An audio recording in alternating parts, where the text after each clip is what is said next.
जख्म भैया के लिखल गीत कि तोहरा मोहब्बत में क्या बात है, ये जिंदगी खराब हो गई। लेकिन मनोज मामा नया गीत अभी परोस देते नहीं।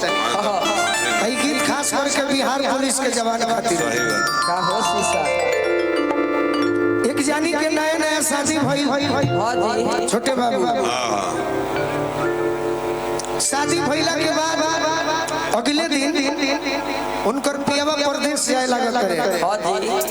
सखी पूछली कि का ये सखी पियावा मनलन के नहीं खन मानल भाई तो कहली कि ना ये सखी बियाह करा के तो हमरा के छोड़ के चल गइल बारे। कैमरा वाला भाई के डाटा लोग मत हो। हां भाई ये लोग सगरा देश विदेश क्या कहत है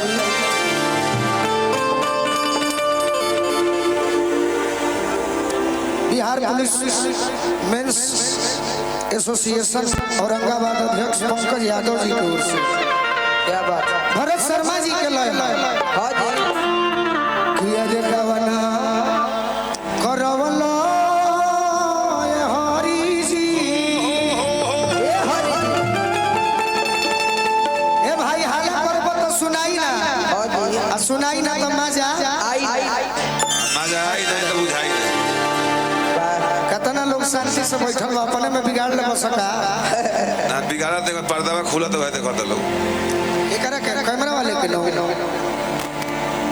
अच्छा आगे से भी भाई बा कैमरा वाले भाई थोड़ा सा नीचे को ली आना तक किनारे हो जाए। के ऊपर के नीचे के ऊपर के नीचे कह के आपस में मैनेज कर लो। अभी दीपक भैया पर छोड़ देते हैं। कहत तारी कैसे कैसे हो हताली हो अरे भूली गइलो भूला गइलो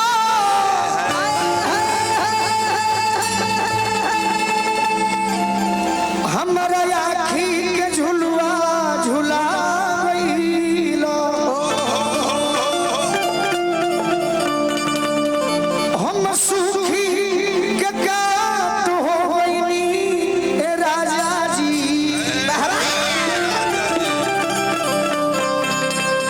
तू दूसरा के बगिया में फुला गइलो। देखी कैसे कहतरी कैसे थोड़ा सा ट्रेवल इसमें दादा एक ट्रेवल लागबे कहतरी की कार से अरे कार से उतार के कनिया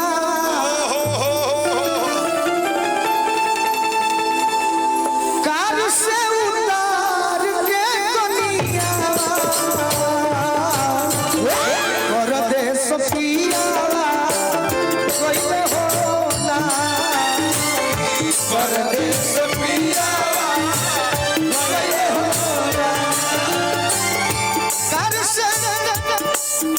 हम ही मानी जे खाली धोती हिलाइलो तो लोग खुश हो जाला। कलाकार के सहु कमर में हिलेला हमार तो धोती पहचान बतन हिलो तो ताली बजाई सोहे। देखी एगो बात जानी कलाकार दो चीज से बड़े खुश होला छोटे बाबा। ये तो बहुत स्टेज पर पैसा मिला गल खराब हो गई नहीं देखला मन गदगद भई रही गोलू राजा के दबा देले बेले आई अक्षरा सिंह आई रही वो तो उनकर तो पूछे ना रहे स्टेज ताली बजावत रहो हम सब है तो मजा आई तनी एक बार ताली बजा दे हमरा खातिर तरुरा सुन सुन जाए। अरे कार से उतार दुनिया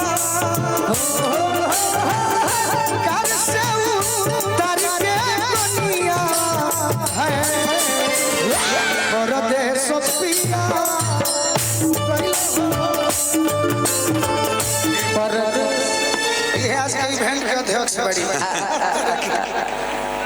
तू ही हमरा मिललू माही परवीन है बहुत सुंदर बहुत सुंदर। अरे परदेश पिया परदेश पिया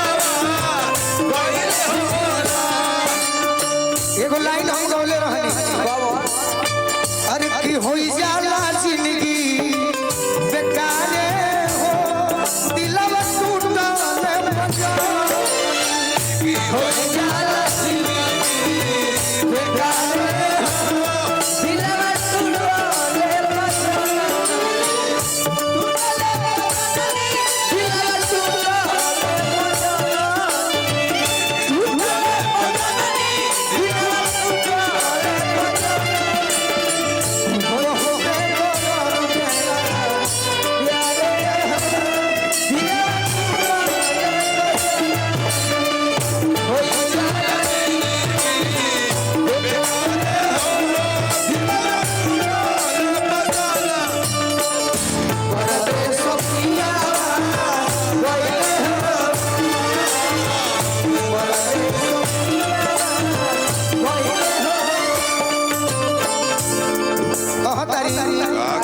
हो हबर हबर के हमसे राजा नई हर में राजा नई हार में हो राजा नई हार ससुराल आके भगले अपने शहर में अपने शहर में हो अपने शहर आज नियत मेरी क्या बात है एक मेरी उतले दिया कर दे सब पिया गइले हो कर दे सब पिया गइले हो कमे समय में कहो वाह वाह सुनु संग दिलौ हो मिलल ना